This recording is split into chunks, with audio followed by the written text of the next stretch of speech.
कहानी के जोबन का उभार और बोलचाल की दुल्हन का श्रृंगार। किसी देश में किसी राजा के घर एक बेटा था। उसे उसके माँ बाप और सब घर के लोग कुंवर उदय भान करके पुकारते थे। सचमुच उसके जीवन के जुग में सूरज की एक सोटा मिली थी। उसका अच्छापन और भला लगना कुछ ऐसा न था जो किसी के लिखने और कहने में आ सके। 15 बरस भर के उसने 16वें में पांव रखा था। कुछ यूं ही सी उसकी मसें भीगती चली थीं। किसी को कुछ न समझता था, पर किसी बात की सोच का घर घाट न पाया था और चाह की नदी का पाट उसने देखा न था। एक दिन हरियाली देखने को अपने घोड़े पर चढ़ के अपने उसी अटखेलपने और अलहड़पन के साथ देखता भालता चला जाता था। इतने में एक हिरनी जो उसके सामने आई तो उसका जी लोटपोट हुआ। उस हिरनी के पीछे सब कुछ छोड़ छाड़ कर घोड़ा फेंका। कोई घोड़ उसको पा सकता था? जब सूरज छिप गया और हिरनी आंखों से ओझल हुई तब तो ये कुंवर उदय भान भूखा प्यासा उन्नीदा जम्भाइया अंगड़ाइया लेता हक्का बक्का होके लगा आसरा ढूंढने। इतने में कुछ एक अमराइया देख पड़ी। उधर चल निकला तो क्या देखता है जो 40-50 रंडरियां एक से एक जोबन में अगली झूला डाले हुए पड़ी जुलाई रही हैं और सावन गातियां हैं। ज्यों ही उन्होंने उसको देखा, तू कौन की चिंगार सी पड़ गई। उन सभी में से एक के साथ उसकी आंख लड़ गई। दोहा अपनी बोली का। कोई कहती थी ये हुचक्का है, कोई कहती थी कोलन ये पक्का है। वही झूले वाली लाल जोड़ा पहने हुए जिसको सब रानी के तकी कहते थे, उसके बीच में उसकी चाह ने घर किया, पर कहने सुनने को बहुत सी नाहनूह की और कहा, इस लग चलने को भलो क्या कहते हैं। हक न धर जो तुम छठ से टपक पड़े, ये न जाना जो यहाँ रंडियां अपनी जुलाई रही हैं। अजी तुम जो इस रूप के साथ इस ढब्बे ढब चले आए हो, ठंडी ठंडी छाह चले जाओ। तब कुंवर ने जी महसूस के मलीला खा के कहा, इतनी रुखाइया न कीजिए, मैं सारे दिन का थका हुआ एक पेड़ की छाह में उसका बचाव करके पड़ रहूंगा। बड़े तड़के धुंधलके में उठकर जिधर को मुंह पड़ेगा चला जाऊंगा, कुछ किसी का लेता देता नहीं। एक हिरनी के पीछे सब लोगों को छोड़ छाड़ कर घोड़ा फेंका था। जब तलक उजियाला रहा उसी के ध्यान में था। जब अंधेरा छा गया और जी बहुत घबरा गया, इन अमराइयों का आसरा ढूंढकर यहाँ चला आया हूँ। कुछ रोक टोक तो इतनी न थी जो माथा ठनक जाता और रुका रहता। सिर उठाए हाँफता हुआ चला आया। क्या जानता था जो पद्मिनियां यहाँ पड़ी झूलती पेंगे चढ़ा रही हैं, पर यूं बदी थी। बरसों मैं भी झूला करूंगा। ये बात सुनकर वह जो लाल जोड़े वाले सबकी सिरधरी थी, उसने कहा, नची बोलियां ठोलियां न मारो, इनको कह दो जहाँ जी चाहे अपने पड़ रहे और जो कुछ खाने को मांगे सो इन्हें पहुँचा दो। घर आए को आज तक किसी ने मार नहीं डाला। इनके मुंह का डौल, गाल तमतमाए और होंठ पड़पड़ाए और घोड़ कांपना और जी का कांपना, घबराहट और थरथराहट और ठंडी सांसें भरना और निढाल होकर गिरे पड़ना इनको सच्चा करता है। बात बनाई हुई और सचौटी की कोई छिपती, पर हमारे इनके बीच कुछ होठ सी कपड़े लगते कि कर दो। इतना आशा पाके सबसे परे कोने में जो 5-7 छोट छोट पौधों से थे, उनकी छांव में कुंवर उदय भान ने अपना बिछौना किया और कुछ सिरहाने धर के चाहता था कि सो रहे, पर नींद कोई चाहत की लगावट में आती थी। पढ़ा पढ़ा अपने जी से बातें कर रहा था। इतने में क्या होता है जो रात साये साये बोलने लगी और साथ वालियां सब सो रही।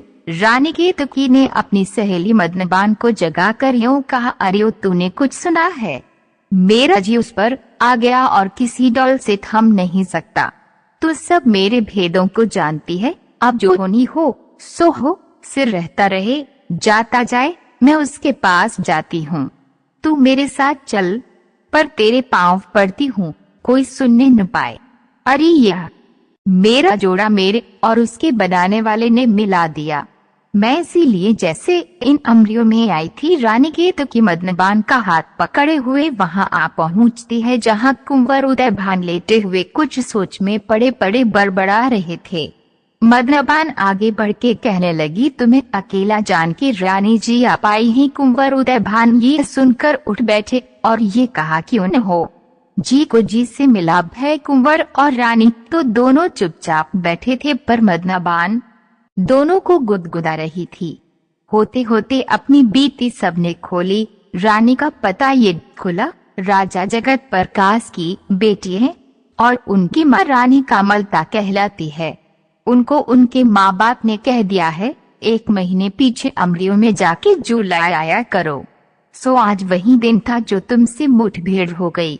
बहुत महाराजों के कुंवरों की बातें आ रही, पर किसी पर इनका ध्यान न चढ़ा। तुम्हारे धन भाग जो तुम्हारे पास सबसे छुप के, मैं जो उनके लड़कपन की गोइया हूँ, मुझे साथ अपने लेके आई है। अब तुम अपनी कहानी कहो कि तुम किस देश के कौन हो। उन्होंने कहा, मेरा बाप राजा सूरजभान और माँ रानी लक्ष्मीबास हैं। आपस में जो गठजोड़ हो जाए तो कुछ अनोखी, अचरज और अचंभे की बात नहीं, यूं ही आगे से होता चला आया है। जैसा मुंह वैसा थपेड़, जोड़ तोड़ टटोल लेते हैं। दोनों महाराजों को ये चितचाही बात अच्छी लगेगी, पर हम तुम दोनों के जी का गठजोड़ चाहिए।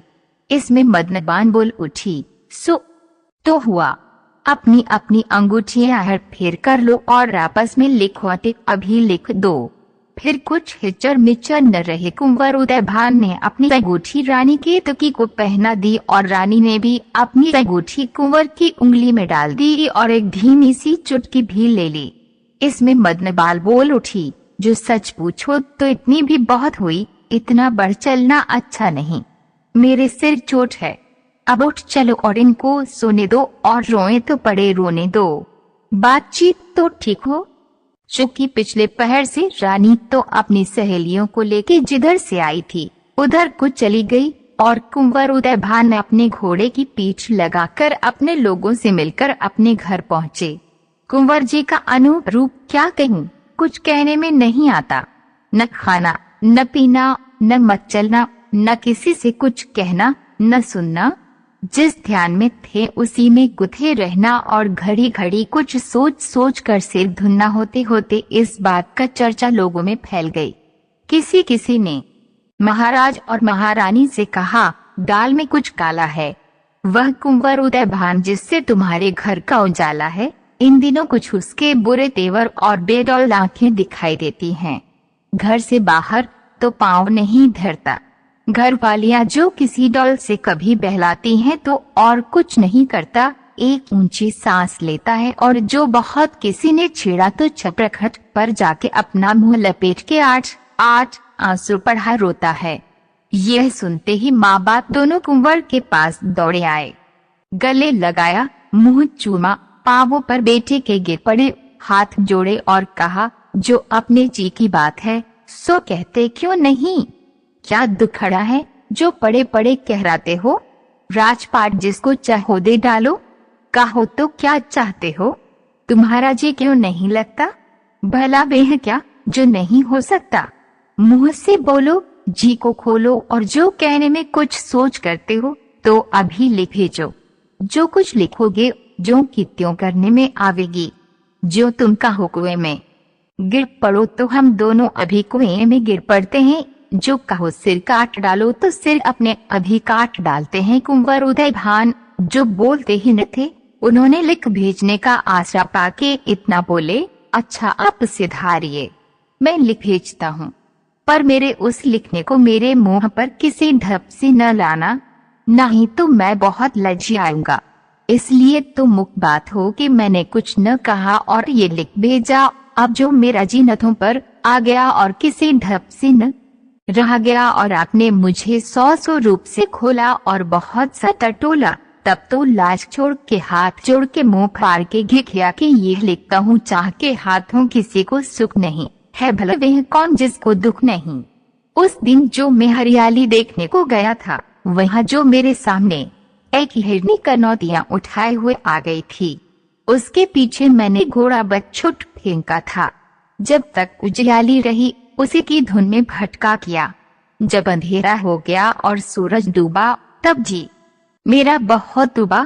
सुहानी सी अमरियां ताक के मैं उनमें गया तो उन अमरियों का पता मेरे जी का गाहक हुआ। वहाँ का ये सोहला है, कुछ रंडियां झूला डाले झुलाई रही थीं। उन सब की सिरधरी कोई रानी केतु की महाराजा जगत प्रकाश की बेटी हैं। उन्होंने ये अंगूठी अपनी मुझे दी और मेरी अंगूठी उन्होंने ले ली और लिखौट भी लिख दी। सो ये अंगूठी उनकी लिखौट समेत मेरे लिखे हुए के साथ पहुंचती है। आप पढ़ लीजिए, जिसमें बेटे का जी रह जाए वो कीजिए। महाराज और महारानी ने अपने बेटे के लिखे हुए पर सोने के पानी से यूं लिखा। हम दोनों ने इस अंगूठी और लिखौट को अपनी आंखों से मला। अब तुम जी में कुछ कहो पचो मत। जो रानी केतकी के माँ बाप तुम्हारी बात मानते हैं तो हमारे समधी और समदिन हैं, दोनों राजी हो जाएंगे और कुछ नाहन्यों ठहरेगी तो जिस डॉल से बन आवेगा ढाल तलवार के बल तुम्हारी दुल्हन हम तुमसे मिला देंगे। आज से उदास मत रहा करो, खेलो कूदो बोलो चालो आनंदे करो। हम अच्छी घड़ी शुभ मुहूर्त सोच के तुम्हारे ससुराल में किसी ब्राह्मण को भेजते हैं जो बातचीत चाहिए ठीक कर लावे। ब्राह्मण जो शुभ घड़ी देखकर हड़बड़ी से गया था उस पर बड़ी कड़ी पड़ी। सुनते ही रानी केतकी के बाप ने कहा, उनके हमारे नाता नहीं होने का। उनके बाप दादे हमारे बाप दादों के आगे सदा हाथ जोड़कर बातें किया करते थे और दो टुक जो देवरी चढ़ी देखते थे बहुत डरते थे। क्या हुआ, जो अव्यय बढ़ गए, ऊंचे पर चढ़ गए। जिनके माथे हम बाएं पांव के अंगूठे से टीका लगावें वह महाराजाओं का राजा हो जावे। किसका मुंह जो यह बात हमारे मुंह पर लाए। ब्राह्मण ने जल भून के कहा, अगले भी ऐसे ही कुछ बेचारे हुए हैं और भरी सभा में यही कहते थे। हमें उनमें कुछ गोत की तो मेल नहीं, पर कुंवर की हट से कुछ हमारी नहीं चलती, नहीं तो ऐसी ऊंची बातें कब हमारे मुंह से निकलती। यह सुनते ही उन महाराज ने ब्राह्मण के सिर पर फूलों की छड़ी फेंक मारी और कहा, जो ब्राह्मण की हत्या का धड़कन न होता तो तुझको अभी चक्की में दलवा डालता।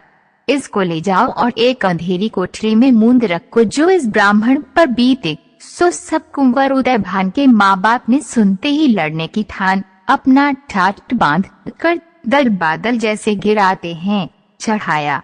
जब दोनों महाराजों में लड़ाई होने लगी, रानी केतकी सावन भादों के रूप से रोने लगी और दोनों की जीभ पर ये आ गई। ये कैसी चाहत है जिसमें लोहू बरसने लगा और अच्छी बातों को जी तरसने लगा। कुंवर ने चुपके से ये कहला भेजा, अब मेरा कलेजा टुकड़े टुकड़े हुए जाता है। दोनों महाराजाओं को आपस में लड़ने दो। किसी डॉल से जो हो सके तो तुम मुझे अपने पास बुला लो। हम तुम दोनों मिलके किसी और देश निकल चलें। जो होनी हो सो हो, सिर रहता रहे जाता जाए। एक मालिन जिसको फूलकली कहकर सब पुकारते थे, उसने उस कुंवर की चिट्ठी किसी फूल की पंखुड़ी में लपेट के रानी केतकी तक पहुंचा दी। रानी ने उस चिट्ठी से आंखें अपनी मली और मालिन को एक थाल भर के मोती दिए और उस चिट्ठी की पीठ पर अपने मुंह की पीक से ये लिखा, ऐ मेरे जी के गाहक, जो तू मुझे बोटी बोटी कर चीकौओं को दे डाले तो भी मेरी आंखों चैन कलेजे सुख हो। पर यह बात भाग चलने की अच्छी नहीं। इसमें बाप दादे की चिट लग जाती है और जब तक माँ बाप जैसा कुछ होता चला आया है उसी डॉल से बेटे बेटी को किसी पर पटक न मारे और सिर से किसी की चिपक न दे, तब तक ये एक जो दो क्या जो करोड़ जी जाते रहें। कोई बात हमें तो रुचती नहीं। ये चिट्ठी पीठ भरी जो कुंवर तक आ पहुँचती है उस पर कई एक थाल सोने के थाल हीरे मोती पुखराज के खचाखच भरे हुए निछावर करके लुटा देता है और जितनी उसकी बेकली थी चौगुनी पचगुनी हो जाती है और उसको अपने उस गोरे दंड पर बांध लेता है। आना जोगी महेंद्र गिर का कैलाश पहाड़ पर से और हिरनी हिरन कर डालना कुंवर उदय भान और उसके माँ बाप का जगत प्रकाश अपने गुरु को जो कैलाश पहाड़ पर रहता था यूं लिख भेजता है, कुछ हमारी सहाय कीजिए। महाकठिन हम विपदा मारों पर आ पड़ी है।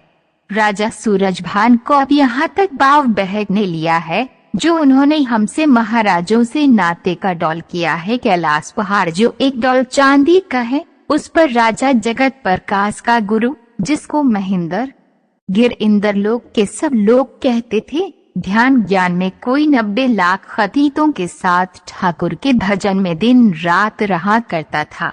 सोना रूपा ताबे रांगे का बनाना तो क्या और गुटखा मुंह में लेके उड़ना पड़े रहे उसको, और बातें इस ढब की ध्यान में थीं जो कुछ कहने सुनने से बाहर हैं। मैं सोने रुपए का बरसा देना और जिस रूप में चाहना हो जाना, सब कुछ उसके आगे खेल था, और गाने में और बीन बजाने में महादेव छूट, सब उसके आगे कान पकड़ते थे। सरस्वती, जिसको हिंदू कहते हैं आधा शक्ति, उनने भी इसी से कुछ गुनगुनाना सीखा था। उसके सामने राग 36 रागिनियां 8 पैर रूपबद्धों का साधरे हुए उसकी सेवा में हाथ जोड़े खड़ी रहती थीं। वह अतीतों को ये कहकर पुकारते थे, बैरोंगिर, विभासगिर, हिंडोलगिर, मेघनाथ, केदारनाथ, दीपक दास, ज्योति स्वरूप, सारंग रूप, और अतीतनियां इस ढब से